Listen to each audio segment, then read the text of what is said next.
le prince Harry avait besoin d'acupuncture pour l'aider à rester calme avant son mariage avec Meghan Markle, selon les affirmations faites dans un livre récemment mis à jour. Le prince Harry a épousé l'actrice américaine Meghan Markle lors d'une cérémonie de mariage en 2018 dans la chapelle Saint-Georges du château de Windsor. Après l'échange de vœux, le couple royal a partagé son premier baiser sur les marches de la chapelle Saint-Georges avant de faire une promenade en calèche à travers Windsor. Andrew Morton a affirmé dans de nouveaux chapitres de la biographie non autorisée Meghan, à Hollywood Princess, que le prince Harry était surmené avant ses noces. Dans le livre, M. Morton affirme que le duc de Sussex avait besoin d'acupuncture pour rester calme avant le mariage de mai 2018, que des millions de personnes dans le monde ont regardé. Les allégations ont fait surface dans 6 nouveaux chapitres du livre d'Andrew Morton, qui a été publié pour la première fois en 2018 avec la nouvelle édition mise à jour qui doit être publiée ce mois-ci. Meghan portait une robe conçue par la designer britannique Claire White-Keller pour Givenchy, associée au diadème bandeau en diamant de la reine Elisabeth II de 1932 pour marcher dans l'allée avec ses demoiselles d'honneur et ses garçons de page, et plus tard le prince Charles, avant de rencontrer Harry à l'hôtel. Selon l'un des nouveaux chapitres du livre de M. Morton, le duc a exprimé ses inquiétudes lorsque le diadème de la reine n'était pas disponible pour un rendez-vous que Meghan avait avec son styliste avant la cérémonie. Le livre affirme que le diadème était difficile à obtenir, car il était gardé sous serrure et clé très serrée.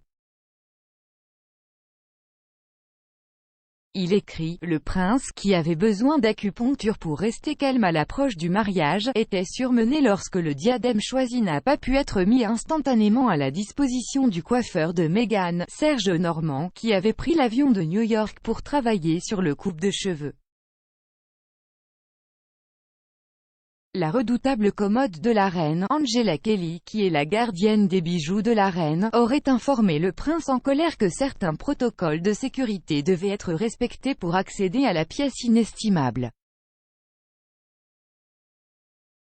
Une source a révélé qu'Owen lui avait dit « Ils sont gardés sous clé et sous clé. Tu ne peux pas venir et exiger le diadème juste parce que ton coiffeur se trouve en ville. » Harry n'aurait rien voulu dire, disant à quiconque voulait l'écouter, ce que Meghan veut, Meghan l'obtient. Sa phrase retentissante ne lui a pas rendu service. Le livre affirme que l'incapacité de se procurer le diadème pour le rendez-vous a conduit Harry, à tort ou à raison, à soupçonner que la vieille garde du palais n'aimait pas Meghan et essayait délibérément de leur rendre la vie difficile. Le couple a pris du recul par rapport à ses rôles au sein de la famille royale au début de 2020 dans un mouvement surnommé Megxit. Leur éloignement de la firme a vu le duc et la duchesse déménager à Montecito, en Californie, avec leur premier enfant Archie. Le couple a accueilli son deuxième enfant Lilibet Diana en juin, dont le nom rend hommage à la grand-mère de Harry, la reine Elisabeth II. À la suite de leur déménagement, le couple a participé à une interview télévisée révélatrice en mars de cette année avec l'animatrice de l'émission de discussion américaine Oprah Winfrey, où ils ont fait plusieurs déclarations choquantes au sujet de la famille royale. Mais la monarchie a clairement indiqué qu'elle n'était pas d'accord avec toutes les versions des événements des Sussex.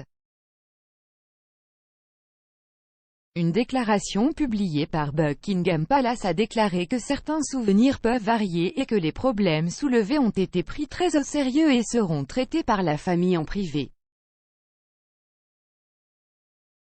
Le mois dernier, l'interview a été nominée dans la catégorie meilleure série non fictionnelle hébergée aux Emmy Awards, qui récompense l'excellence de la télévision américaine. Cependant, l'événement télévisé n'a pas remporté le gong lors de la cérémonie, car ils ont été coiffés au poteau de la victoire de la série CNN de Stanley Tucci Searching for Italy.